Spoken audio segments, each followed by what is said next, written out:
on all of it. Let's head back to the Hill with Congressman Peter Welch, Democrat from Vermont, whose letter calling for a clean debt ceiling vote has now 187 signatures in the House. And Congressman Welch is among the Democrats who will meet with the president next hour. First, though, Congressman, I want to get your reaction, obviously, to the nomination of Janet Yellen.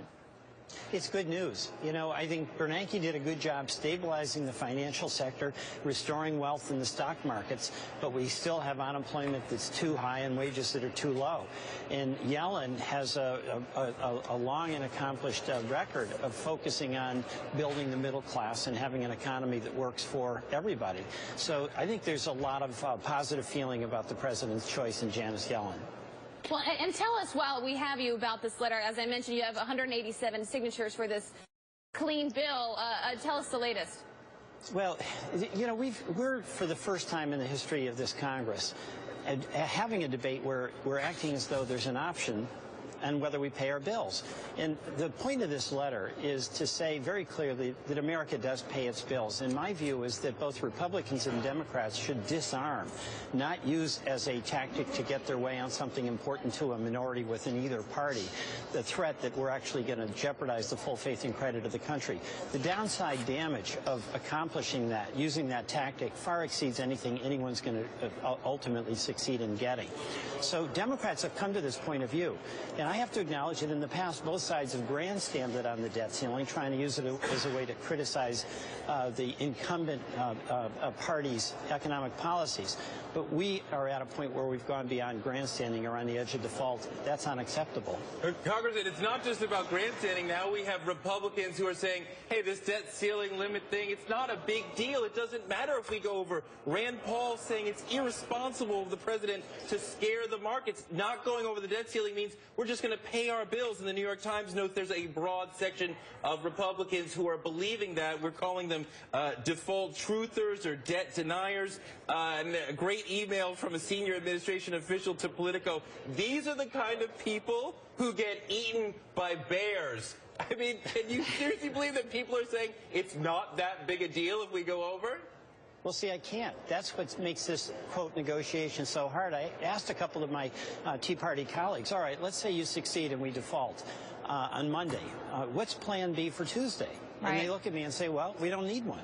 And how do you make an argument with that? That's like telling your banker that you're not going to pay your mortgage for 6 or 8 months because you just don't feel like it. And you go home thinking, you tell your wife, your husband, your partner that, hey, don't worry about it. The bank. It's fantasy land.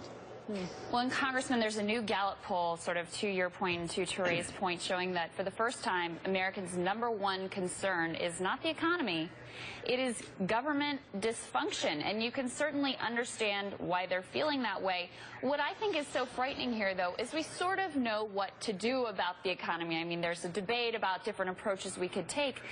But I think Americans feel hopeless about how we get past the fundamental lack of ability for, I mean, and I don't want to make this sound like it's a two-sided thing. Republican obstructionists, how are we going to get past this and make government work again? Well, you know, ultimately, I think the American voters are going to have to weigh in. I mean, I do think that both sides have to be willing to come to the table, but you've got a minority within the Republican Party that's represented. They represent districts where Obama lost by like 25 points. Right. And those folks have a single goal, and that is to defund the health care bill. How do we change that, though? The voters, there's two things. One is next elections, voters are going to have to weigh in. Second, I believe it's time that we have nonpartisan congressional districts that are drawn by nonpartisan groups. Amen. rather than in-the-pocket legislatures, whether it's Democrat or Republican. It's a lot better for this country when the member of Congress has to be listening to a broad section of the people he or she represents. And my colleagues have a tough spot, my Republican colleagues, because if they compromise with us, they fear, and rightly so, that they're going to get hammered by the Club for Growth Heritage action and face a right-wing primary. Basically, this is where John Boehner has a huge decision that has implications for his party in the country.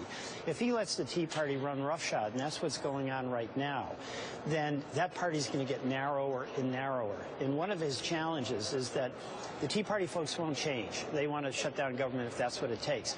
But a lot of the moderates They are living in fear that if they have their head come above the ground, they're going to get challenged. And somebody's got to stand up, and it's got to be on that side, and I think it's John Boehner. That's his call.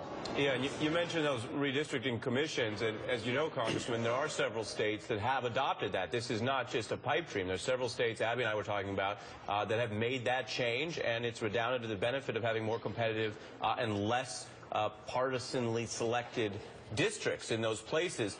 The question I want to ask you about this issue that everyone, I think, sees as a real abomination in the shutdown, the denial or delay of benefits to our men and women in uniform who have died, who've given the ultimate sacrifice, and yet there does seem to be a problem here on the Democratic side of saying we're not going to do piecemeal funding of the government for the logical reason that sooner or later it has to reopen. Sooner is better than later, and a lot of so-called non-essential services are important to people, including our veterans.